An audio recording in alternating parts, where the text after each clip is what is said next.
Alexis called his phone, that's his would-be fiance, called his phone every night for months, and it went straight to voicemail every time, except one night in December 2006.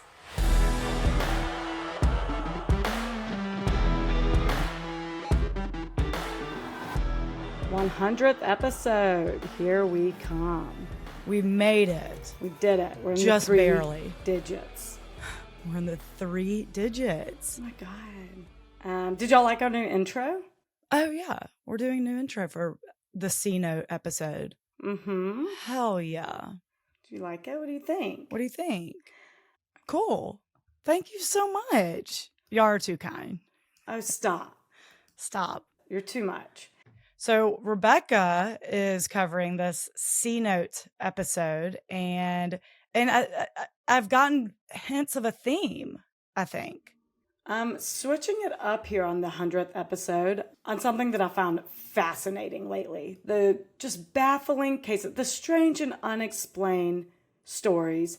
And at the end, I do want to hear your opinion. I'm telling 4 different stories. Oh my God. They're shorter and they have different elements to them. I'm curious on which ones you like best or none. You know, maybe strange and unexplained are not your thing, but it's shit like... If you listen, okay, it is my thing, at least, and I'm sure I can speak for some of our listeners. If it's things like season 1 of Radio Rental, things like that. If y'all haven't listen to the first, these aren't really 7 episodes. I mean, kind of, but like that is a really good season. Season oh my 1. God, it's so good. So things like that, yeah. Or like my Judy Smith case, where like you're just like, how did she end up? Oh yeah. 600 miles away. Yeah, when she was like shopping, just leave you. Yeah, what happened? Yeah. I'm down. Or shit like very quickly. Do you know the story about Lori Ruff? I recently heard about that. No. She died by suicide, and her family was going through the attic and came across a lockbox and opened it. I think her husband opened it and found a bunch of documents indicating that Lori Ruff was not her real name. It was like Becky something. Yeah. He reported it. And it turned out that wasn't even her real name. Becky was. So he had no idea who this person actually was. And it took years to finally identify her thanks to DNA genealogy. And they found out her name was Kimberly McLean, who had been reported missing by her mother decades ago. Yeah. They have no idea why she ran away or changed her name. Shit like that. Then I'm like, what are you talking about? That was listed in when I was like, the weirdest cases, looking for an episode. I remember that one. I almost did it. But I think there's nothing to it. We don't know anything. Right? It's crazy. I can't remember, but yeah, I do. That wasn't one of my 4. That wasn't one of my 4 stories. What are the other 3? Done. Yeah. I was doing research for what my next story was going to be. And I came across this Reddit forum of someone saying, I think it was like, what's the scariest Mr. Ballin episodes you've come across? And one chick was like, this isn't necessarily the scariest, but craziest. Some guy murdered this very wealthy woman. He was on trial for it. He got top defense attorney who was a badass that first day. But as the weeks went on in his trial, the defense attorney kind of like was scrambling and distracted and ultimately botched the case. And it turned out the attorney was the murderer. Yeah. And I was like, wait. I'm so sorry. What? So I commented, I'm like, do you remember anything else? Because I'm relentlessly Googling any version of that story you just told. And if I type in lawyer murdered, fucking Alec Murdaugh comes up every damn time. So I'm like, no. Son of a bitch. Murdered his client's victim that he's on trial for. I was just vigorously Googling days. She's like, God, I don't remember one thing about it. I remember that he did say, someone at the funeral said, today we bury a murderer or something, like decades later, burying the defense attorney. Yeah. And I was like, oh, okay, let me go with that. And I saw that someone on Threads also said, I just heard a badass Mr. Ballin episode. So apparently you signed us up for Threads. I didn't know that. Yeah. So I got on there. Follow us on Threads. I figured out how to comment. I know nothing about it. I don't either. Hi, someone else just mentioned this case and I doesn't remember anything about it. Do you remember a first name of the victim where it happened? Anything. And he was like, let me find this out for you. We went back and forth for an hour. He's like, God, I can't find it either. Let me find, hold on. I know that there's a transcript that I've saved or something. Oh my so I was God. like, anything. And I looked it up. And it took place in fucking 1884. I was like, I knew it. I knew there was going to be something that I was like, ugh. I saw the, because we share, our People Are the Worst Reddit account we share. And so I logged in. I was like, oh, notification. I saw that comment. So I was like, oh, what's this story? So I was going to know the story anyway. But that was so I know. She texted me and said, I don't know what I'm going to do with 102. Well, I'll tell you right now, 101, I apologize in advance. Oh, yeah, it's dark. I apologize in advance. I'm going to have so many warnings on that thing.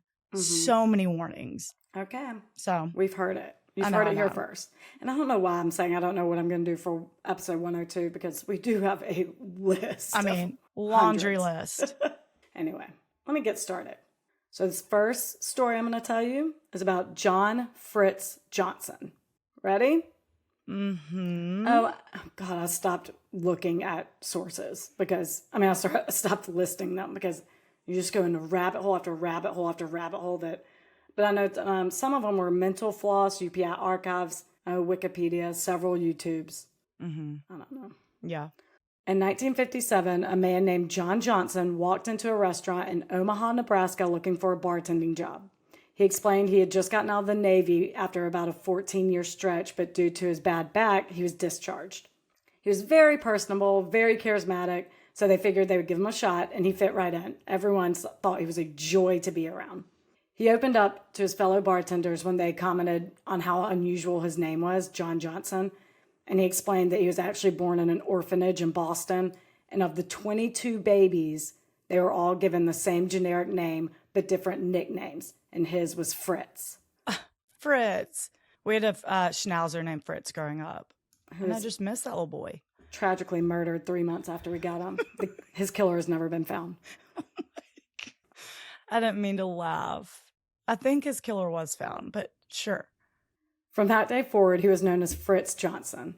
He was single and dated often, seemed like somewhat of a ladies' man, and he enjoyed classical music, and he was quite the archer. Won several regional championships in archery. Hell yeah. You mentioned, did Diane King, there was something mentioned of archery in your last episode that I was like, Ted Nugent opened an archery shop where she was supposed to cover the story, but her asshole husband took the car or something. Oh, okay. Well, archery was mentioned. Thank you so much for listening. Yeah, no problem. And I only really listened because of this next part that I was like, oh, this is similar. Because after Fritz's shift, late at night, he would go visit local radio station KBON to use the recording equipment and practice his broadcasting skills. In 1959, he was hired by the station and became something of a local celebrity. Okay. That's why I was like, wait, this is like Diane King. Yeah, it is. He pulled a stunt where he sat in a box extended by a 50-foot flagpole to raise money and awareness for polio. Oh. Yeah. It's kind of like the water challenge. It's like, how does that have anything to do with... that raised a lot of money, actually. I know it did. But it's like, wow, the ice bucket challenge or whatever. Yeah. So it's just kind of like a random, act of perseverance, I guess. It just gets endurance. A lot of attention. Yeah. I thought he had a bad back. That sounds ill-advised. Well, but he wanted to be known in the community. He went for it. Yeah, no, that's nice. Okay. And he stayed up there for 15 days. Fuck that. I know. Quite the endurance challenge. And it was this stunt that added to his local legend. Hell yeah. In 1961, he met and married former model named Nancy Zimmer. Nancy had been married once before and had a daughter, and soon she and Fritz would welcome a son. And he became a broadcaster at KETV, so very well known in the area, thriving at life. Mm-hmm. At this time, he was also working as a part-time advisor for archery companies, and on February 2nd, 1965, he went to a sporting goods convention in Chicago and was running the archery booth when he saw a woman staring at him. And she was staring at him with what looked like almost fear in her eyes. She finally approached him and introduced herself. Her name was Suzanne Pica, and she told him he looked exactly like her dead uncle, Larry Bader. Lawrence Joseph Bader, who everyone called Larry, was a cookware salesman living in Akron, Ohio with his pregnant wife, Mary Lou, and their 3 children. On May 15th, 1957, he planned a fishing trip on Lake Erie. That morning, he kissed his family goodbye, and that was the last time they ever saw him. He rented a boat that same day from Eddie's Boathouse on Rocky River, which empties out into Lake Erie. And the guy renting him the boat warned him that there was a storm coming, but Larry insisted on going out there. When he had the boat out, the Coast Guard saw him and also warned him about the storm and advised him to head back once it started raining. And Larry just kind of waved him off like, okay, got it. If the Coast Guard says you should turn back, let's turn back. Let's just go ahead and let's head in and call it a day. Let's call it a day. It did, in fact, storm that night, and the next day they found his boat, and that had minor damages on it, but Larry was nowhere to be found. The Coast Guard made a thorough search of the water and discovered nothing. They said it was impossible to survive the choppy current without a life jacket, and especially not for hours, which is what he would have had to not do. Oh, no. Thank you. After 2 months, law enforcement had little choice but to effectively give up hope that they would ever find Larry dead or alive. The family held out hope, but after 4 years in 1961, they declared him legally dead. So sad. Oh, and his wife was pregnant. Yes. God, that's so sad.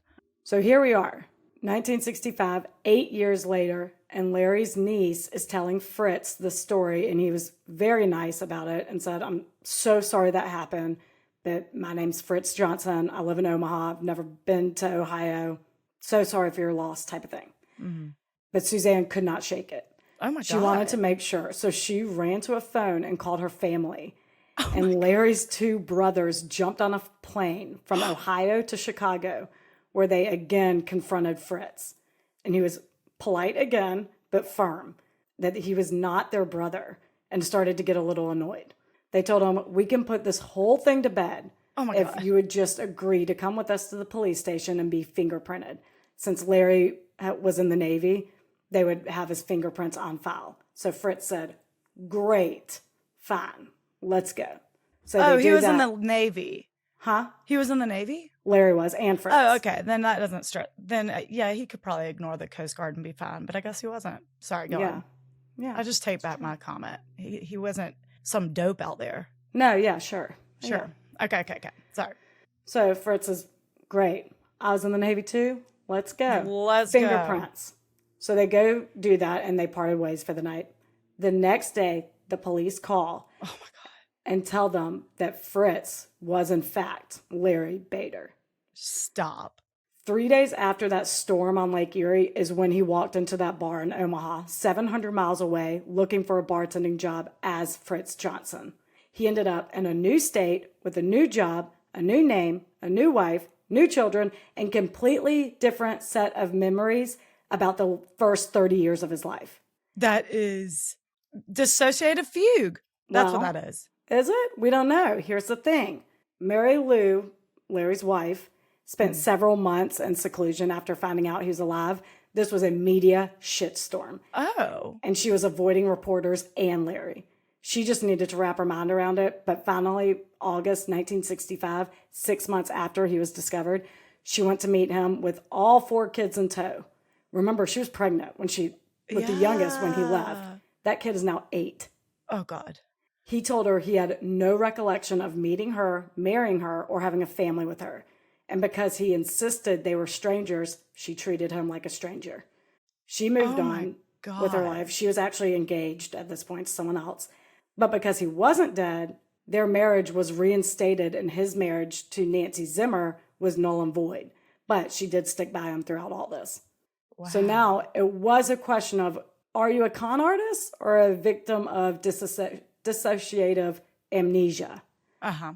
Because before the disappearance, Larry was somewhat in trouble with the IRS for tax evasion. He owed $20,000, which is like $222,000 today. Yeah.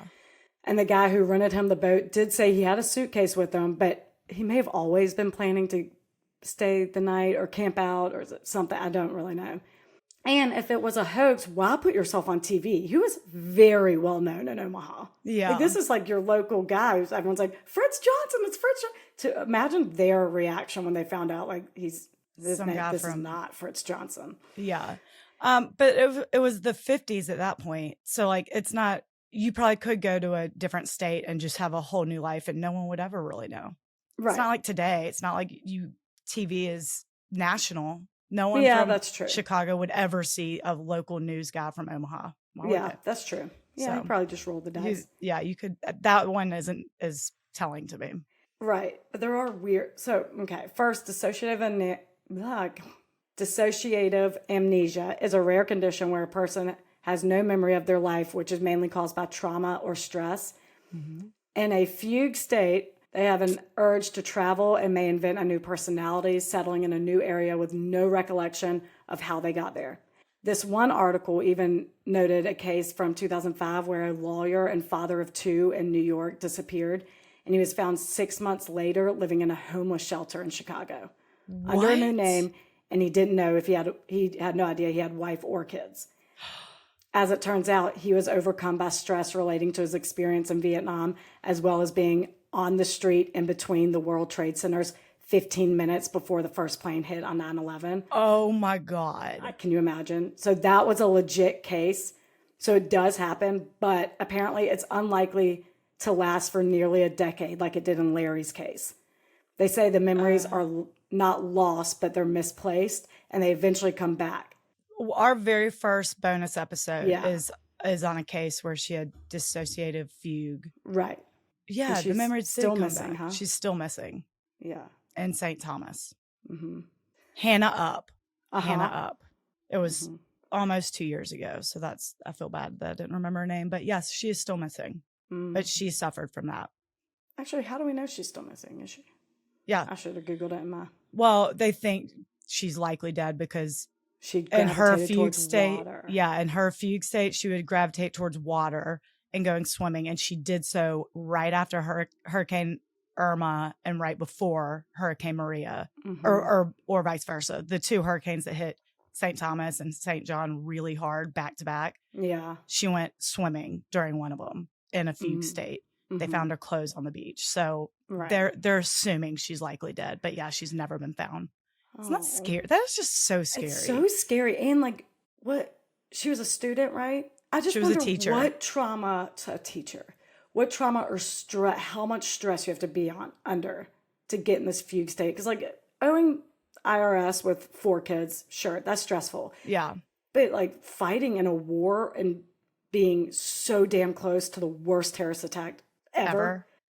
seems far more traumatic than financial issues. And I guess not one's better. Yeah, and people are different. Yeah, people are different, and stress levels can affect people differently. But it just seems so like, I don't know. It just baffles me. And Fritz seemed to have completely new memories from the last 30 years. Like I was reading about, I was trying not to go too far down a rabbit hole with this because I did have 4 stories to deliver to y'all. But with the guy who was in Vietnam and 9/11, he was from day one entering Chicago very frustrated that he had no idea who he was. He cried to a security guard.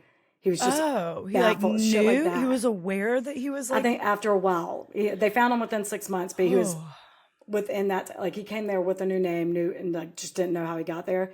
And I guess he just accepted it. But after a while, like very upset that he can't figure his life out until a fellow homeless man, his friend in the shelter, saw a picture of him on America's Most Wanted poster and reached out to authorities. What? And that's how his wife found out and went to Chicago. And he was like, I don't remember. I don't know who you are. Why was he on America's Most Wanted? I don't think it's just for like criminals. I don't know. Oh. That's what it said though. Really? Yeah. I don't know. I think those are people wanted. I know, I thought it was, but that's what it said. Again, I couldn't go too far down the rabbit hole. That's fine. But anyway, Fritz seemed to have completely new memories from the last 30 years. Like an orphanage in Boston was completely false. Like, did Hannah Up ever have... She just never remembered. She didn't like have like memories of her childhood that were completely false, right? No, not to my knowledge. And she just didn't remember what she did during the state. She would just come to and be like, why am I in water right now? Oh, right. Yeah. Like, so during the whole state, she just has no memory. Crazy condition. So It's yeah, crazy. The orphanage in Boston, completely false. But he did seem to pull some things from Larry's past. Like he managed to retain his ability in archery. Larry was a very good archer. Also, as I mentioned, Larry was a cookware salesman, and his boss's first name was Fritz. So he's pulling something. He's And the pulling Navy. certain things. He knew he was in the Navy. Yeah, and the Navy. I don't know if he actually did 14 years, but so he's pulling certain things from somewhere back there in his mind, whether consciously or subconsciously, and the doctors can't really explain this.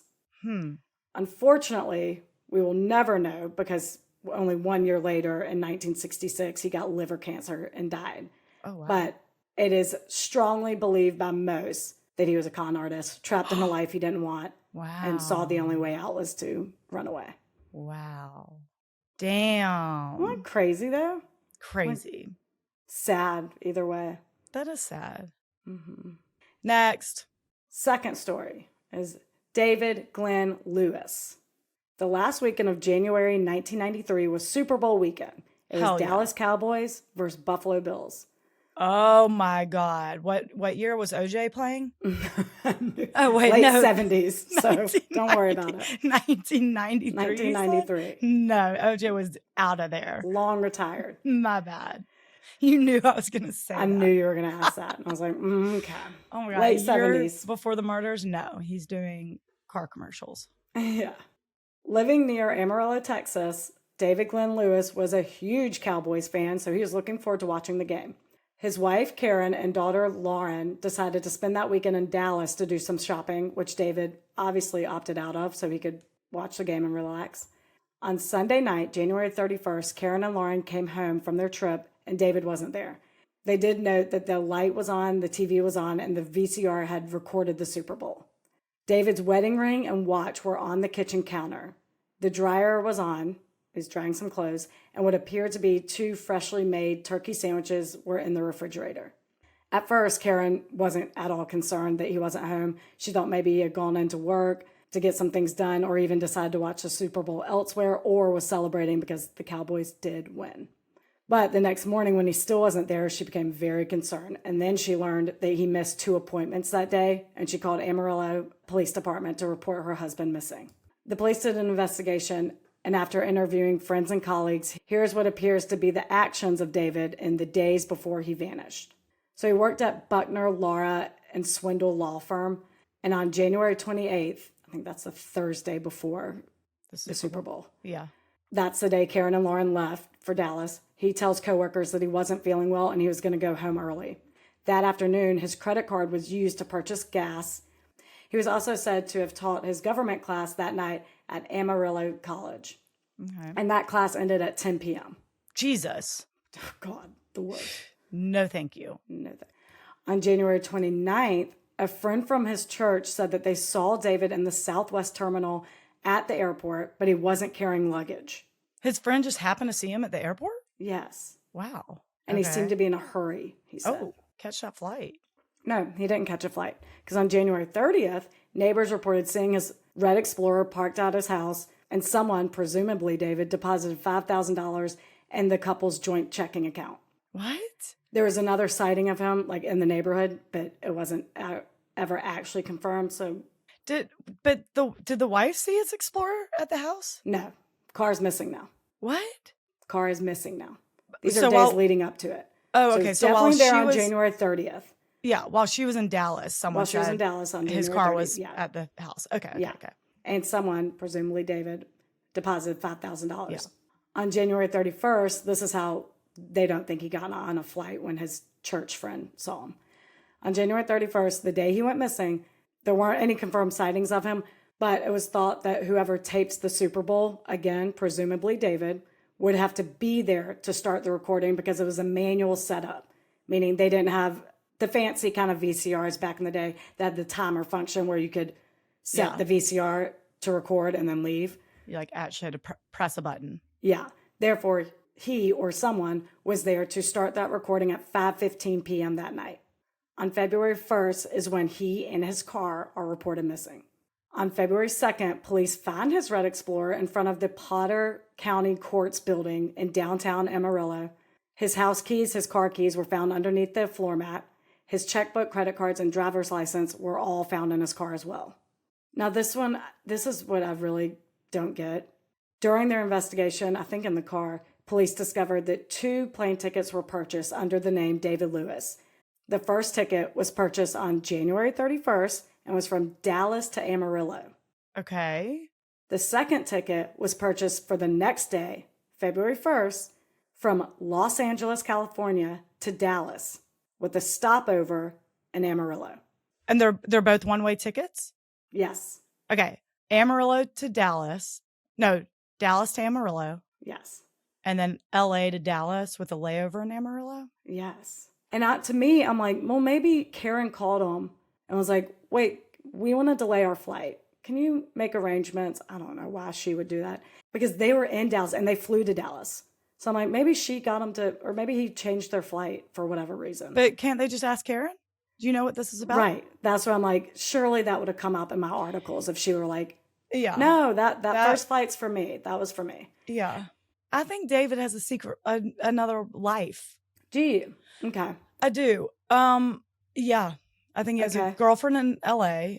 I guess that he was. I don't know. But why Dallas to Amarillo? Right. That's what I don't get. I'm like, who's in Dallas other than Karen and your daughter? That's why I'm like, why? I do like your girlfriend theory because it might be. I don't know. Well, but we're not done with the story. Oh, okay. Sorry. I have a running theory in my head. Go on. Okay. Go ahead. It is important to note that back in 1993, you didn't need to show ID to buy a ticket or show ID to fly. So it's unclear if it was actually David who bought these tickets or if they were even used at all, which is baffling to me. So baffled. That's the baffling part. Yeah. You'd be like, just buy a ticket under John Smith. Mm-hmm. All right. Sure. Thank you, Mr. Smith. Thank you. David's family was convinced he would never leave voluntarily.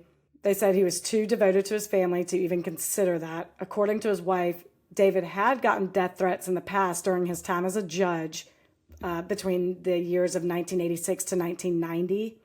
And he had recently told her that he thought his life was in danger, but wouldn't give her details. I mean, first of all, wait. If my husband told me that his life was in danger and didn't give me details, the relentless nagging that would follow. It's not an option. It's not. Like, I don't give a shit. We have kids. You're out of your mind. I am so baffled. I mean, at the time he went missing, David had been a defendant in a conflict of interest lawsuit that had been brought against him and several other attorneys, as well as a former client. And David was the very last person who was going to be deposed before he vanished. And all of his paperwork relating to that case also disappeared and has never been found. Oh. It seems related. But yeah. It's never been confirmed if it is. Karen also said that he was looking forward to future events, like his daughter's upcoming birthday. He had like all these plans, trips, everything. 11 years go by with zero leads. And in 2003, the Seattle Post-Intelligencer printed an investigative series called Without a Trace. Oh my God. It documented serious shortcomings in the way police handled adult missing persons cases in and outside of the state of Washington, and how a lot of these cases slip through the cracks and are never identified and all this shit. Washington State Police Detective Patrick Dutter read the article and thought to himself, if it can be wrong there, it can be wrong here. So he decided to do an extensive search on Google that took him down a rabbit hole of various missing persons websites. Okay. Get you some. Same. After about a week, he comes across David Glenn Lewis's picture, and it stops him in his tracks because it reminds him of a John Doe from a case that he worked on about a decade prior. A man was killed by a hit-and-run accident on a lonely little 2-lane highway in Moxie, Washington, late at night on none other than February 1st, 1993. Oh. No, it gets so weird. Oh. The only thing different was this John Doe they found hit by the car wasn't wearing glasses, and John Lewis wore very distinctive glasses. So he went to the evidence locker and pulled out this John Doe's file, and sure enough, there were the exact glasses found in this man's pocket. No. Yes. Okay. They're in his pocket anyway. I was going to say, glasses can fly off. If you're getting hit by a car, come on. But anyway, oh gosh. After contacting the Amarillo Police Department and sending tissue sample of this John Doe, as well as the victim's shoes, a DNA sample was compared to David Lewis's mother, and it was a match. David Glenn Lewis was finally found. But listen, he was killed at 10:24 p.m. on February 1st, the day after he went missing in Texas. So David traveled 1,600 miles and was killed only a few hours after he or someone hit record on that VCR. What? And it's so weird. According to witnesses, it was reported that David, formerly John Doe, that we now know as David, it was reported that David was walking down the center line of this road in the pitch black dark, and one driver nearly hit him and even warned other drivers that a man was walking down the middle of the road. I think this was an 18-wheeler, and he radioed to other drivers. Yeah. And another driver radioed back and said he just saw a man lying in the road. Oh. So the original concerned driver actually turned around, and that's when they found David's crumpled body on the pavement, dead. It is reported that a Chevy Camaro was seen leaving, so they're guessing that's who hit him, but it's never been confirmed or discovered. That driver is never found, and there are no drugs or alcohol in David's system. Another completely bizarre revelation was that he was wearing worn military fatigues and work boots, clothing that Karen is adamant David did not own. What? The witness who did see David, you want to sit with that for a second? Well, you're just blowing my theory out of the water. Okay. I know. No, just go on. The witness who did see David walking that night reported he was absolutely not wearing glasses. Yet, as we know, they were later found in his pocket. And David apparently had very poor eyesight and needed them just to do just about anything. They have no ties to Washington, and that trip by car would have taken 23 hours. And the trip by plane would have taken several hours because there's no direct flights to Yakima, Washington, to Amarillo. So it's unknown how he even got to the area, especially in that short amount of time that he did. But his friend saw him in the airport. It defies logic. But there's no direct flights. There was no path. If he were the one to hit play on that VCR at 5:15, there was no flight path that would get him there even by 10 p.m. Okay. So what the hell happened? Why was he in different clothes? Why was he not wearing his glasses? Why was he walking down the middle of the road in a desolate area 1,600 miles away from where he lived? I mean, he didn't press play on that VCR or record. I guess not. And there were 2 sandwiches in the fridge. I don't know. I don't know. Was he in trouble? What's going on there, bud? Besides that whole "my life is in danger" type thing, not that they know of. Police and authorities thinks he left on his own free will. Same. His family very much disagrees.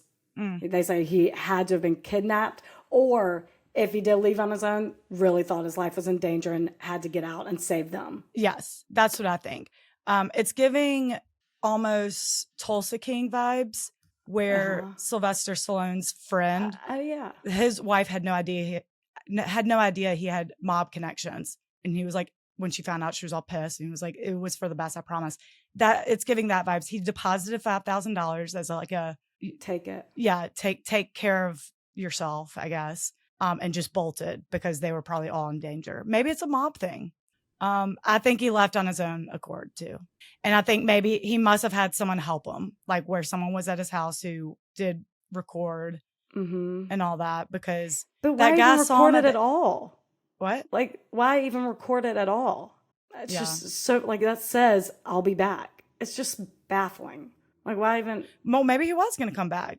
He didn't know he was going to get hit by a car. I don't know. But no connections to Yakima, Washington. Right. He had to go somewhere he didn't know anyone.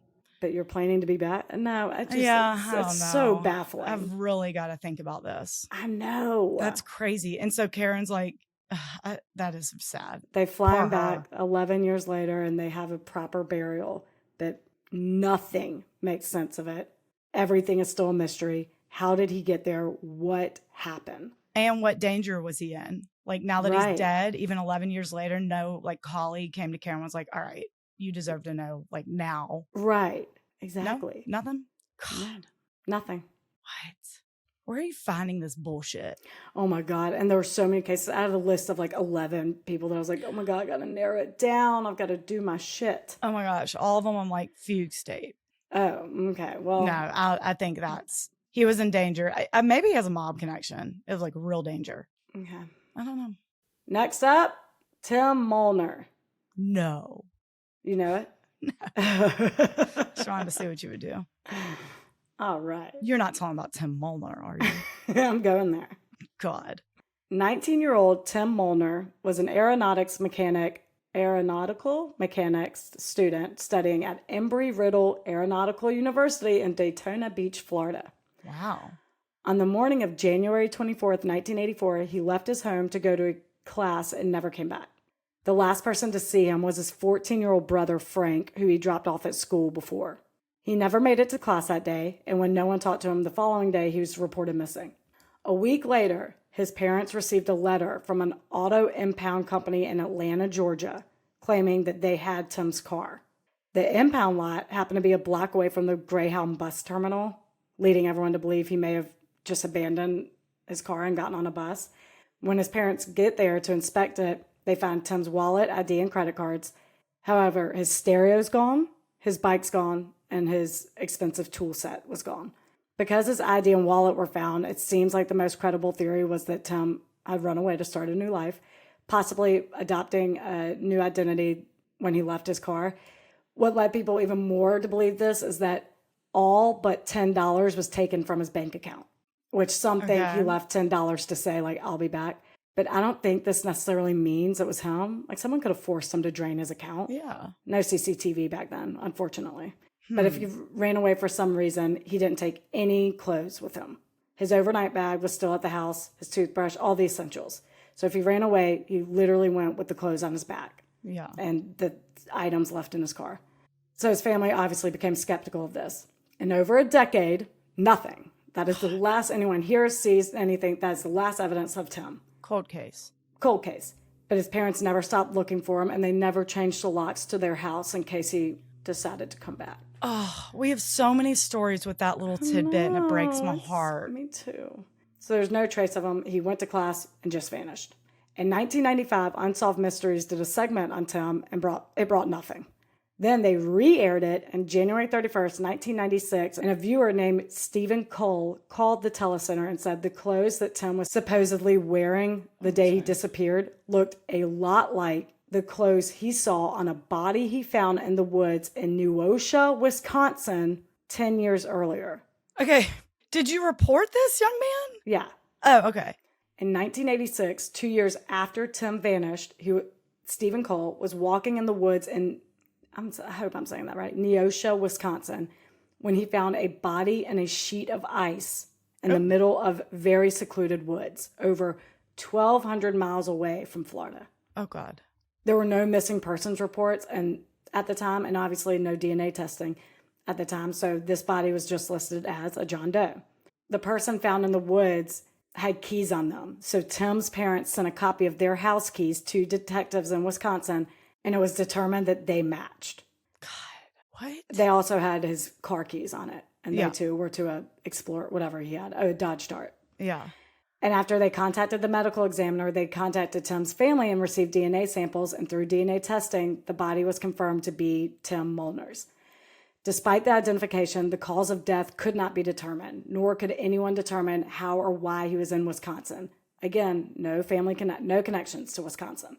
And he was found in the exact same clothes he went missing in 2 years earlier. Oh, my God. I can't find how decomposed the body was. And I don't think they could determine even when he died. So his family members held a memorial service, and they buried him in Daytona Beach, Florida. But his death remains a mystery. They have no idea what happened to him, and I find it so baffling that he went missing in Florida, car found in Atlanta, body found in Wisconsin. But there's a person on Reddit who said she truly believes the person responsible is a guy named Richard Jashinsky. Okay. And they've already reached out to FBI and law enforcement, but nothing's come from it from what I gather. Oh, my God. But here's what she had to say. Her aunt and uncle lived in Wisconsin about a mile where Tim's body was found. And they had this creepy-ass friend named Richard Jashinsky, who lived nearby in a barn or a shack. The person who posted it said her parents never liked Dick. I think he went by Dick. And he was very off, quote-unquote off. He was a poacher, killing animals illegally and surviving off of them. He apparently would let young male drifters stay with him in his little barn. Yeah. He would show up at their family's property uninvited all the time and kind of walk around the land, which they now say was probably to scope out where to hide bodies. Oh, God. He used to fly planes and flew from Wisconsin to Florida all the time. Oh. And he stayed weeks down there during the winter. How does this homeless man, A, know how to fly a plane and have access to a plane? No idea. What? Private plane, though. Oh, my God. What are you talking about? Mm-hmm. I don't think he was homeless. He had a shack. He was just weird. Well, and like, okay. Surviving off the land. What else? Yeah. Okay. So he would fly down from Wisconsin to Florida several times, but he would stay down there a few weeks in the winter. Remember, Tim went missing in January. Mm-hmm. And later in life, this creep was convicted of 2 counts of sexual assault of a child, and he was in jail from 2001 to 2008.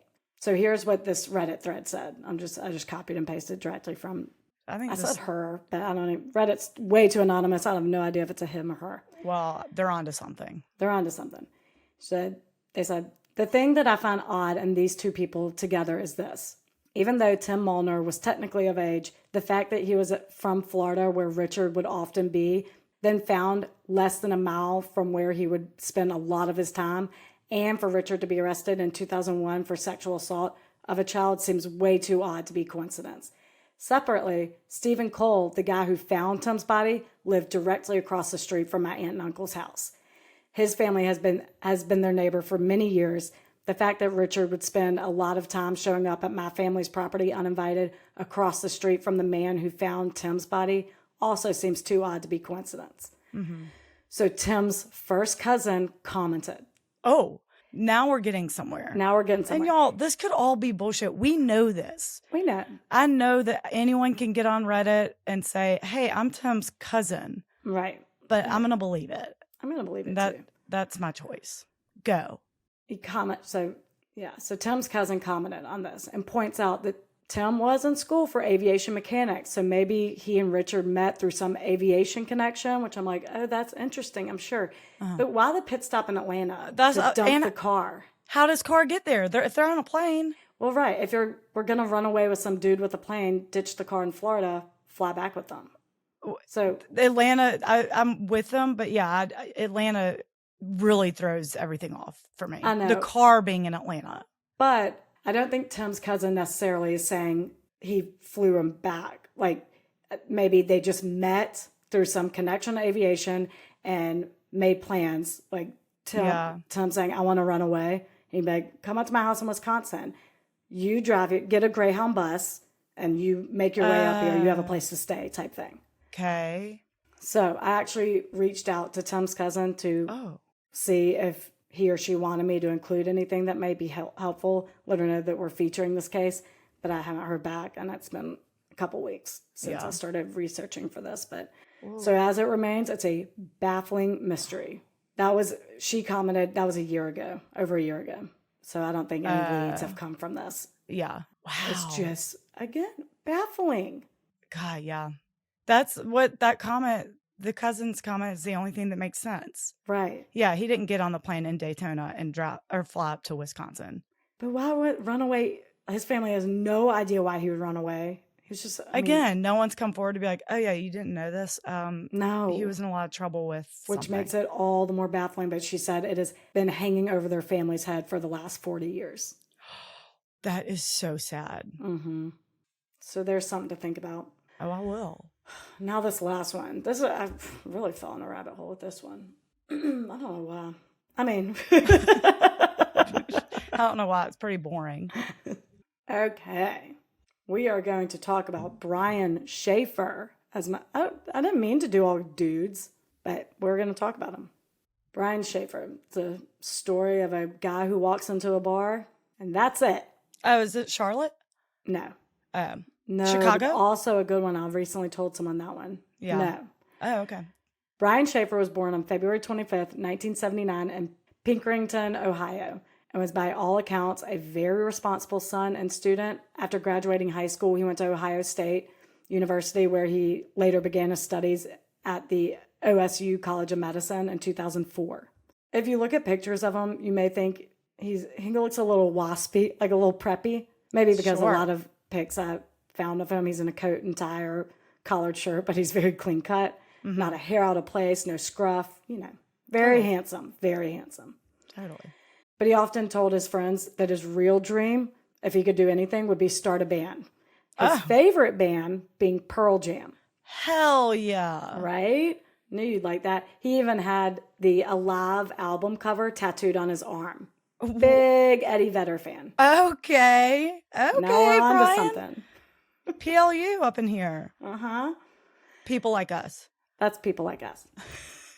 So Friday, It's March so 31st. douchey. We're not saying it's like serious.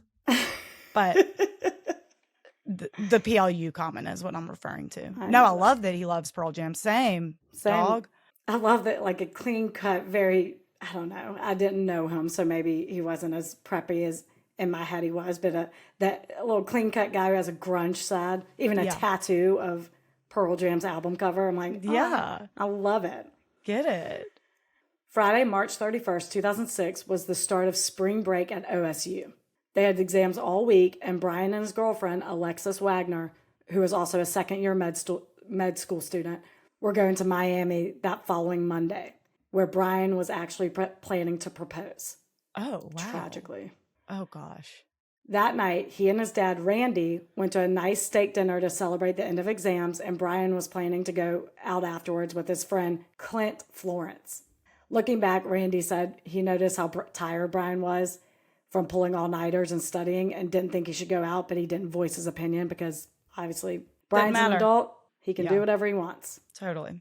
So after dinner around 9 p.m., Brian met Clint at Ugly Tuna Saloona, a popular bar amongst OSU students on High Street in Columbus.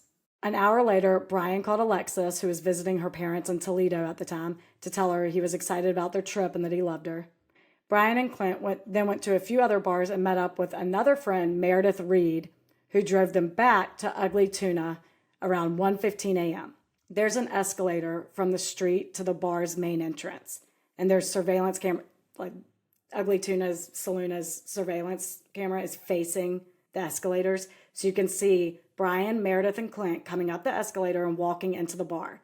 Around 1:55 a.m., you can see Brian come outside again, and he's standing there talking to two girls he seems to know, and then he walks back into the bar. At 2:30, the bar closed, and the camera shows every person walking out except Brian, and he is never seen again. Wait, there's no way. It's. Have you seen the footage? Is it super clear? Like he's in the mix. No, I mean it's grainy, but they said I guess it's possible he could have walked out. He would have to change clothes, put on a hat, keep his head down, something like that. Which I guess could be possible because I'm not done yet. Oh, okay. Meredith and Clint said they were looking for him at last call and couldn't find him, so they called his cell phone and he didn't answer. They assumed he Irish goodbye, so they left and went home, as seen on camera. They are seen. Mm-hmm. Calls from his father, Randy Shaffer, and Alexis also went unanswered all weekend. On Monday morning, when he didn't show up for his flight to Miami, they reported him missing. There is a service door that's not open to the public. It's only used by staff. Yeah. But at the time, there was an active construction site, and it would have been very difficult to walk through sober, let alone drunk. Yeah. There's just no real reason he would have done this, and all the surrounding bars have cameras too. And it would have shown him walking. Nothing. The search began to fan out from the Ugly Tuna Saloona with officers and police dogs looking very closely in streets, inspecting dumpsters, waste containers, and asking residents if they've seen Shaffer. Flyers with his picture showing the tattoo and noting a distinctive fleck in one of his irises were posted everywhere. Police even persuaded the city of Columbus to let them into the sewer system and search there, but there's no trace of anything. What? Anyone and everyone who saw him that night willingly took a lie detector test, except for Clint Florence. Oh. Okay. He felt he had given police all they needed right at the beginning and just refused. Oh. I know. But they really don't think he was involved. I'm not sure why you wouldn't just save yourself the ridicule. I know it's your right. It's your human right. Sure. Fine. Whatever. But just to save yourself all the speculation that surrounds it, which there is some. Oh, yeah. Police consider that maybe since his mother had died from cancer only a month before. Oh. I know. So this poor family. Good Lord. That he wanted to grieve and wandered somewhere and was met with foul play. but CCTV would show him, again, exiting. Right. That's strange. There is a theory that he was a victim of the smiley face killer, whose MO was young white men who were out drinking with friends. But several law enforcement agencies, including the FBI, rejected any connection. Brian would be the smiley face killer's only victim to not be found. Yeah. And there's no graffiti. There's no smiley face around. Mm-hmm. This caught national media attention. And during a concert in Cincinnati, Eddie Vedder holds up Brian's missing persons poster and announces his story to the crowd, asking for any tips. Eddie, let me stop you right there. You're wonderful. I love you so much. I know. Sadly, this didn't lead anywhere. Oh. Alexis called his phone. That's his would-be fiance. Called his phone every night for months, and it went straight to voicemail every time, except one night in December 2006. I just got such chills. Oh my God. It rang 3 times. There was no answer, but the cell pinged in a tower in Hilliard, Ohio, which is about 15 miles northwest of Columbus. His cell provider did say it could have been a glitch in the system, but I heard in an interview with the former lead detective on this case, thanks to a subreddit called Brian Shaffer, who posted it, and he said this was not the only time his cell phone actually pinged. It pinged at least 2 additional times, not in Hilliard. One was in south, I think, west of the state or something. Cops went to these various locations but couldn't find anything, and he noted that technology was not what it is now. They couldn't pinpoint exactly where it was coming from. So nothing came from this. But he was like, no, his phone rang. Someone had turned it off and turned it back on. We're not sure. Yeah. Alexis wouldn't eat or sleep for days at a time. She stayed at Brian's apartment, hoping he would come home. Oh, that gives me chills. I know. I'm scared. But somehow did manage to get herself through the rest of med school and is now thriving as an OBGYN with her husband and 2 kids in Toledo. Oh, hell yeah, girl. I know. In September 2008, during a heavy windstorm, Randy Shaffer, Brian's dad, was out in the front yard of his Baltimore, Ohio home clearing debris when a branch flew off from a nearby tree and fatally struck him. Shut the hell up. I know. This what? Family. So now it's just Derek, Brian's brother, left. It's so sad. Oh my gosh, and he's only, 16? Well, this is 2008. No, I think it might even be his older brother. Oh, I thought, oh my God, I'm mixing up the 2 stories. The other guy dropped his 14-year-old brother off at school 2 years later. Oh my God, I'm really, this is why we can't do these. I know. But after Randy's obituary ran online, a condolence book was posted, and one of the signatures said, "To Dad, love Brian, U.S. Virgin Islands." No. I know. They traced the IP address, and it came from a public computer in Franklin County, Ohio, and it was determined to be a hoax. What the hell? Dipshit messing around with people's minds. What the hell is wrong with people? So is my question. Hope briefly came and went. In 2020, when a photo of what looked like an American homeless man in Tijuana, Mexico went viral. He looks very similar to Brian, but after facial analysis, the FBI determined it wasn't him. He is not a runaway. This does not sound like a runaway. Doesn't it sound? But listen. Oh, so God. First, sightings came from Michigan to Texas all the way to Sweden. But no one could confirm it to be him. So here are some theories. That Clint was involved. That's what you get, dude. Jeez. I'm just kidding. This is right as an American to say, no, I'm done talking to you, please. Unless I'm under arrest, get off my It front is his porch. right, but Derek's like, no, he knows something. Well, I'm wondering, how drunk was he? Did they note that? They did a few shots per bar, so pretty drunk, but... Okay. I don't know. So the theory, Clint was involved, and according to one source, Brian's family thinks this too, so I dug more into that.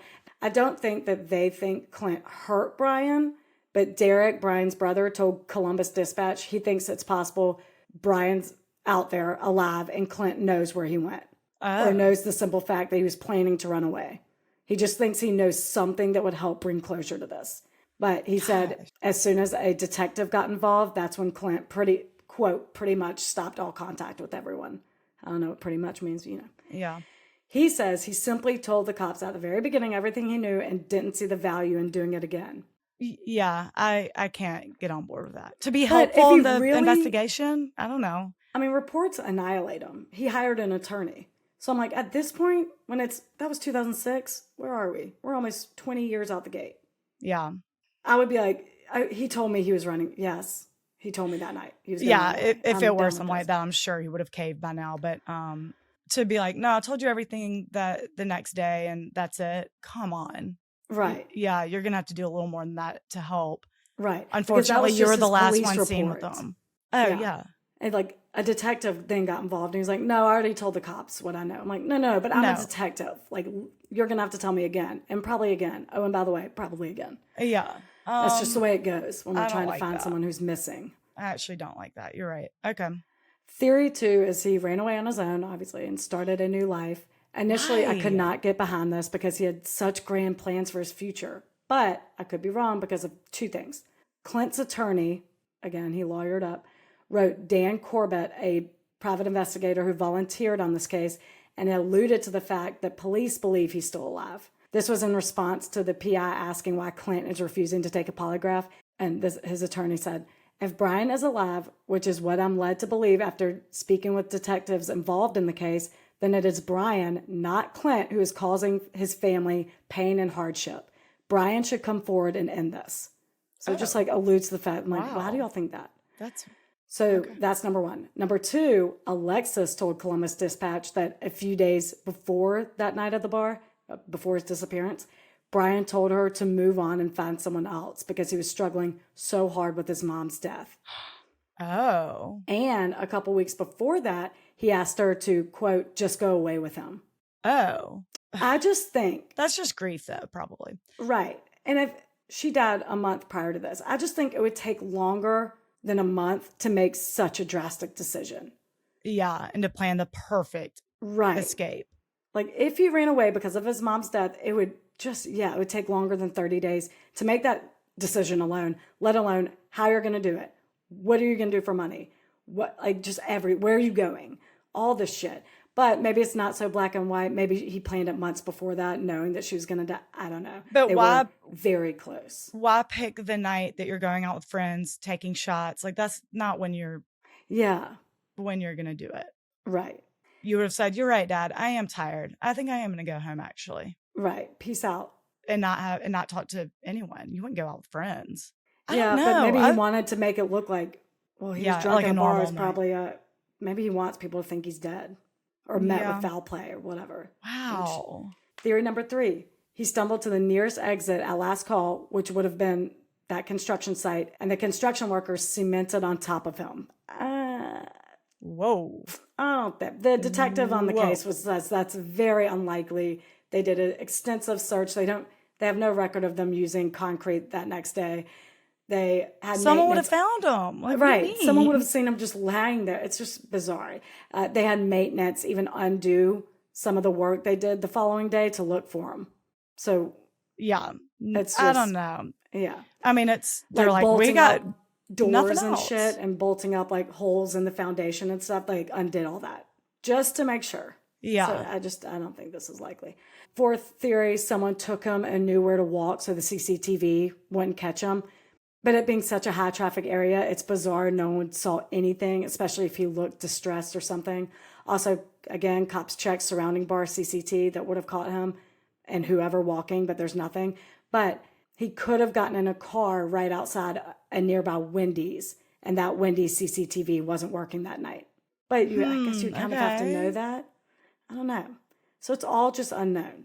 If you want to get in this rabbit hole, go to Brian Shaffer's subreddit to hear what people think. Or if you have any information about this, contact your local FBI office or nearest American embassy.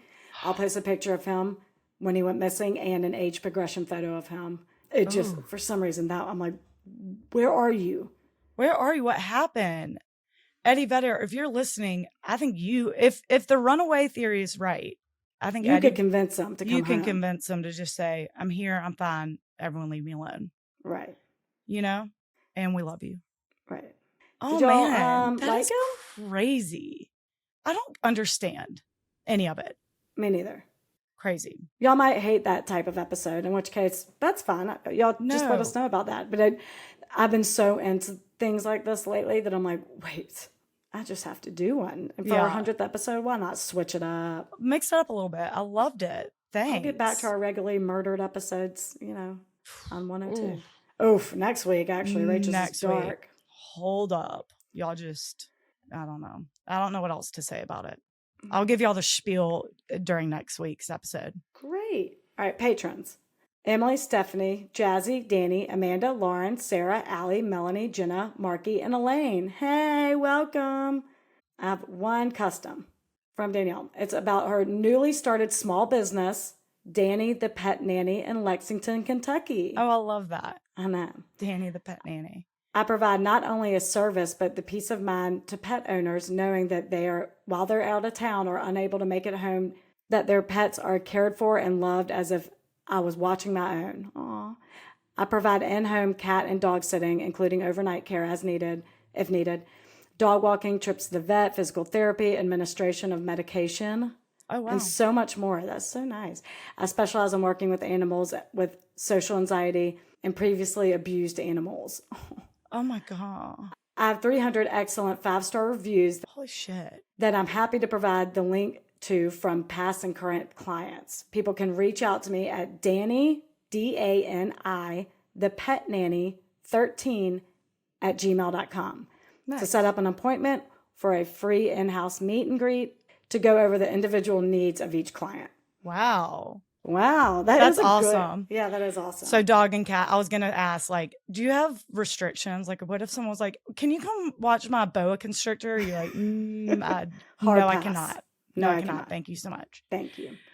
Thank y'all so much for joining. And thank y'all for listening. And good job, Rebecca. Thank you. The C-Note episode, a foursome for you. There you go. There it is. The strange and unexplained. The baffling mysteries. What do y'all think? Yeah, y'all are the best. People are the worst. Bye.